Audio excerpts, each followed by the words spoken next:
By the end of this video, you'll be shifting your reality within minutes so that you are having your manifestations happen throughout your day. And I'm going to show you exactly how to do this. And I got visuals for you.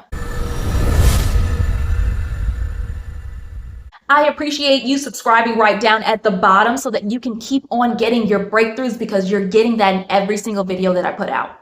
This right here is chef's kiss, because this is the piece of manifestation that you were missing. And when you know this piece, it's going to make so much more sense. And for me, when I knew this piece, it was like, oh, the gates opened. Everything was clicking. Okay, this all makes sense. And that is integration. When you integrate conscious manifestation into every piece of your life, you'll start to see how manifestation works as a whole instead of just a piece. Because if you're just doing affirmations in the morning and then you're doing a little visualization at night, you're not getting the full picture. You're just getting pieces. Because for myself, when I was reading the books, I'm still reading the books, like The Power of Your Subconscious Mind and reading Neville Goddard books and going the whole yard, reading The Secret, all of that. They never really said what you're supposed to do throughout your day. And if they do say be positive and just believe in your manifestation, okay, so how do we really do that? Because that part wasn't clicking to me. I mean, if I'm working in retail and I got customers being upset with me because I couldn't take back their refund, where does this positivity come in at? How do I stay positive? How do I keep believing in my manifestation when my reality is telling me, girl, this ain't it? That has everything to do with integration. Because when I kept seeing it as I'm just doing my affirmations and my visualization, I have this whole chunk of my day where it's like, that is the juice. That's the meat and potatoes. You want to be consciously manifesting throughout your day, not just in the morning and at night. Because when you're doing it, I feel like for myself, when I was doing it in the morning and doing it at night, the affirmations and the visualization, it felt like I was just manifesting this one big thing, as opposed to manifesting throughout my day. Do you see the difference? When you're constantly just focusing on, oh, I just want to have a successful business, and that's like the only manifestation that I want. No, you're manifesting throughout your day. You're always asking for more. If you're at work and you have a customer and they are being upset with you, you're asking for a nice customer. You're asking for a customer that's nice and kind. You're always asking for more. You're always desiring more, even if it doesn't seem like it. It's just because you're placing your focus on this one big thing. So here we have a cute little visual for y'all, because I know visuals help me, because I'm like, let me see the pictures. So we can start at any one of these points in the day, because you have beliefs that happen all the time. 90% of what comes out of your mouth is just a belief. So the things that show up in your reality are all because you choose certain beliefs, right?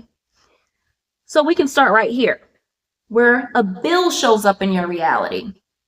You're not expecting it or anything. You're just like, all of a sudden you have this bill from a hospital from a long time ago. So you have this bill.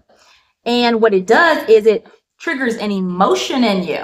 How many times have you felt stressed over money, stressed over not having clients, stressed over feeling alone and feeling lonely?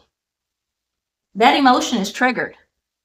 And when that emotion is not checked by identifying the limiting belief and shifting it and transmuting that energy, you fuel the limiting belief that you currently have, that belief. And up here, if you can't see it, I put not worthy, lonely, bills. Okay, so you choose the belief again, and it shows up in your reality again. It can happen multiple times throughout your day. Just one belief can show up constantly throughout your day. And this is the life cycle. This is what happens for a belief. This doesn't just turn off. You don't just take off any one of these points. It keeps happening because your beliefs are automatically showing up in your reality. Unless you shift this emotion, shift the emotion, transmute the energy, it'll just keep showing up in your reality. Just over and over again. If in your reality, you don't have a client, you thought you were going to have a client, but it just didn't work out for whatever reason. And so you got the emotion of you're frustrated. You're like, why the heck isn't this working? So then, left unchecked, the average person will just go on TikTok and scroll for 2 hours until they think they feel fine again. Has that happened to you? And you'll fuel that belief. So then you're choosing it again, and it shows up in your reality again. You make a course. And then you're like, okay, this course is good. I love it, whatever. And then when you see that nobody buys the course, you get an emotion. You feel distraught. You feel upset. You feel frustrated. You feel irritated. All the emotions. You're like, maybe business is just not cut out for me. Maybe this is not what I'm supposed to be doing. Then you fuel that limiting belief if it's left unchecked. But being the CEO manifester that you are, you can start going back to this picture. Screenshot this, because you're going to use this throughout your day. This happens all the time. So what you're going to do is when something shows up in your reality that you don't like, that you're like, wow, you have a bill that shows up in your reality, unexpected expense. What you're going to do is feel the emotion. We're not going to bottle it up. And this is the thing. In this point right here, I really had to learn the emotion part, because for the longest, I kept suppressing my emotions. I would just do everything I could not to cry, not to feel that strong emotion, because I'm supposed to be positive. I'm doing this manifestation thing, right? I'm supposed to just be positive. That's what a lot of the manifestation stuff says. Be positive. But what you need to understand is that when you try to be positive all the time without actually feeling these emotions, it does the opposite of what you're wanting. It delays the manifestation, or repels the manifestation. So for myself, I had to start looking at that stigma of crying, because I always equated it with weakness. And I've always heard that throughout my life. Oh, don't be weak. Crying is weak. And for me, that really took some deep shifting for me. Because now I see that and these strong emotions as something powerful. That's some powerful energy. When it's transmuted, that's powerful energy that goes towards your manifestation. And crying from an empowered place, or feeling strong emotions from a empowered place, is letting yourself feel. Like if I'm feeling upset and angry or whatever, I will go in the bathroom and I will look at myself in the mirror and I will vent. I'll vent to myself. I'll let my body do what it does. If it's crying, I'll let it do its thing. And then when the crying is done and my body goes back to homeostasis, because that's what your body does after you get done crying, because that's your body's healing mechanism, the crying, to bring your body back into homeostasis, bring those stress levels down. I'll start identifying the limiting belief that I have going on. I'm not going to leave it unchecked. And if I do leave it unchecked, it's because I chose it. It's not this unconscious thing like, I can't do anything about it. Yeah, I can do something about it. I'm going to identify it. Okay? So what do I believe? Why am I feeling upset? I start asking myself, why? Why am I scared to feel good? Why am I scared to be successful?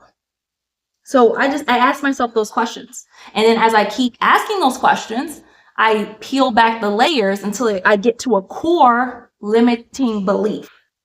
And when I get to the core, I can shift that. And it shifts all the other beliefs, the stemming beliefs that are surface level. Because The beliefs, it's so fun to me because I feel like when I'm shifting and identifying limiting belief, I feel like it's this puzzle. It's this fun puzzle that I do where I get to connect the dots. So once I choose to shift the limiting belief and transmute that energy into a positive belief. Now I go a step further and I teach my clients and students this.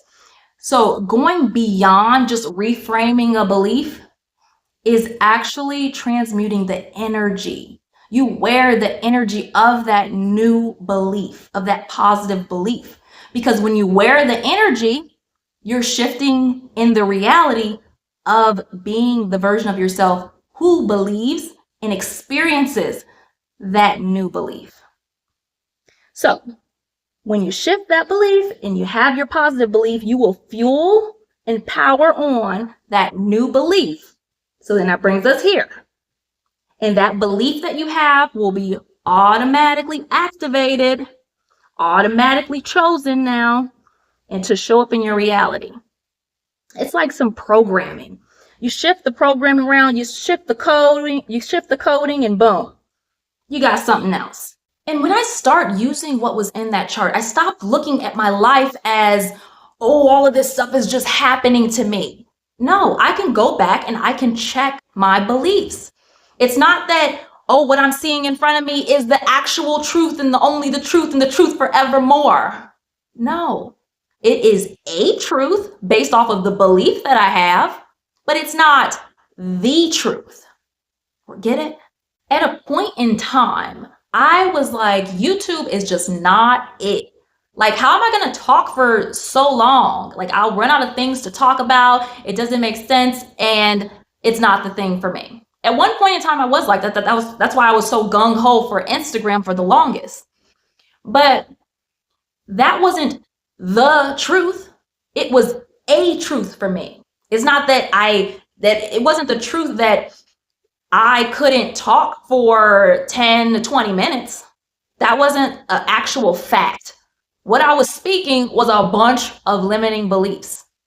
Because now that I'm doing YouTube, I love YouTube. I realized, and that was through me shifting beliefs that I had. I was able to see, you know what? YouTube is the thing for me because I love talking about manifestation in the universe and energy. Instagram only allowed me to, talk for about a minute and 30 seconds when I had a lot more to say, right? So I kept on shifting beliefs until I got to a core belief. And when I got to the core belief, I was able to shift that because remember, when you get to the core limiting belief, any other limiting belief that was above that was a branch, you can think about the core limiting belief as the root of the tree, and then you have branches, which are the surface limiting beliefs. Once you get the core, all the other ones shift. That's what it is. And it happens fast because I was able to be like, YouTube is it. It's so easy making YouTube videos, y'all. I can make these things and I enjoy making these. I enjoy talking for 10, 20 minutes. It's fun for me. I have all this information, all these perspectives, all these stories, all this expertise on manifestation and energetics that I get to share it. So I enjoy it and I get to help you. And that's something with manifestation. Pay attention to the paradoxes because that's going to happen all the time. Sometimes it may boil down to semantics, but nonetheless, paradoxes. I watched this one girl on TikTok. I forget her name, but she has the dowsing rods, the popular girl on TikTok, Megan, I think that's her name. But the popular girl on TikTok that does the dowsing rods. And I love her videos. I absolutely love them because it puts me in this rabbit hole of learning more about myself and growing and knowing universal history. So I watch her, I look at the comments, and I see sometimes people are like, in another video, you said that Abraham Hicks' teachings were the truth and they work for people. And then in another video, it says it's not a truth. But the way that it's worded, you got to pay attention to that. The way the wording is for manifestation. A truth and the truth are different things, right? So if I tell you that it's a truth that affirmations will change your life, is that the truth? That is a truth, because it can change your life, but that's not the only way. It's not the ultimate truth. Because for some people, maybe affirmations aren't their thing, which is fine. They have another methodology. So it is a truth, but it is not the ultimate truth. There's a difference. The more you understand manifestation, and the more that you can see these paradoxes and you can understand the paradoxes, the more you will understand. And remember what I told you earlier in this video, that 90% of the things that come out of your mouth anyway are just beliefs. You'll start to see that everything in your reality, everything is an illusion. And you'll also start to see that how you, by your beliefs, are fueling these programs that are around you. You're fueling your reality. You are doing it. And the faster that you understand that, the more fun you're going to have with this, and the more transformation that you will see. I appreciate you for watching this video, and I appreciate that you subscribed right down at the bottom. Also, I am taking free breakthrough calls so that you can start transforming your reality. And on our call, I can tell you exactly where your limiting beliefs and your blocks are. And I have those right down at the bottom as well. Thank you so much. I appreciate you all.